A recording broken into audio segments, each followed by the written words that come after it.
should not be done. There were two main scientists that said this should not be done. The virus is not a naturally occurring phenomenon. This is very important, and I'm going to show you evidence of that. So you need to be aware of this stuff. You need to be aware of the agenda. Don't be paralyzed by fear, because this is part and parcel of their agenda.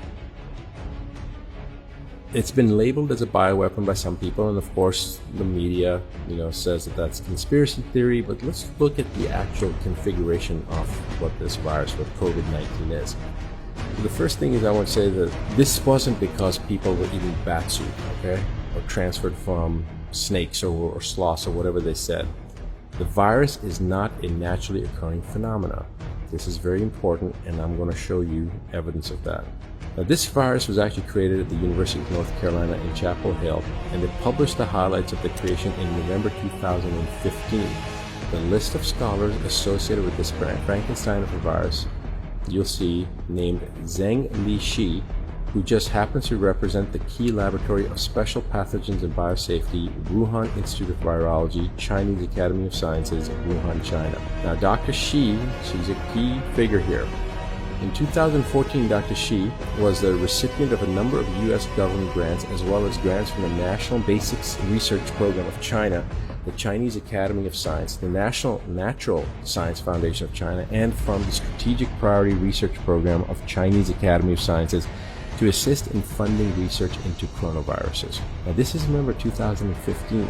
The U.S. government paid Dr. Shi and the Chinese government to fund research into coronaviruses.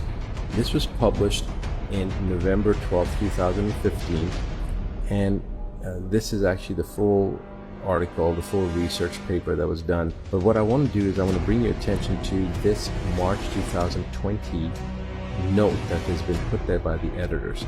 And I want to read that first, and I'm going to go through the study, and then I want you to decide what this really means. So the editor's note before we start says, "We are aware that this story is being used as a basis of unverified theories that the novel coronavirus causing COVID-19 was engineered.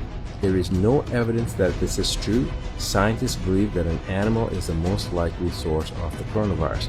Now, it's obviously whoever wrote this, from the editor's note perspective, was either an idiot or doesn't understand the English language, but certainly wasn't a scientist, because I'm going to now show you what the study says. Remember, this is a warning now that they're putting here to dissuade people, to prevent them from actually looking at the science, to tell you that, look, the sky is not blue. Yeah, it looks blue to you, but it's not really blue. In November of 2015, an experiment that created a hybrid version of a bat coronavirus, one related to the virus that caused SARS, severe acute respiratory syndrome, as we discussed before, has triggered renewed debate over whether engineering lab variants of viruses with possible pandemic potential is worth the risk. This is the lead component, the first paragraph of this study that was published in Nature, probably one of the most respected journals in the world. So although almost all coronaviruses isolated from bats have not been able to bind to the key human receptor, which is this SHC014, which is the specific coronavirus we're talking about, was able to get into the human vector. But again, this is the study.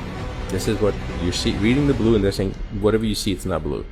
Other experiments in the study show that the virus in the wild bats would need to evolve to pose any threat to humans. Okay, it would need to evolve. It would need to change. It would take time. A change that may never happen, although it cannot be ruled out. Barrick and his team reconstructed the wild virus, the naturally occurring form of the virus, from its genome sequence, and found that it grew poorly in human cell cultures and caused no significant disease in mice. Okay, so here you're looking at a virus. It's found in bats. It's very difficult for it to jump to humans. Once in a human, in human cell cultures, it just grew very poorly, and in the mouse model, it didn't cause any significant disease. All right.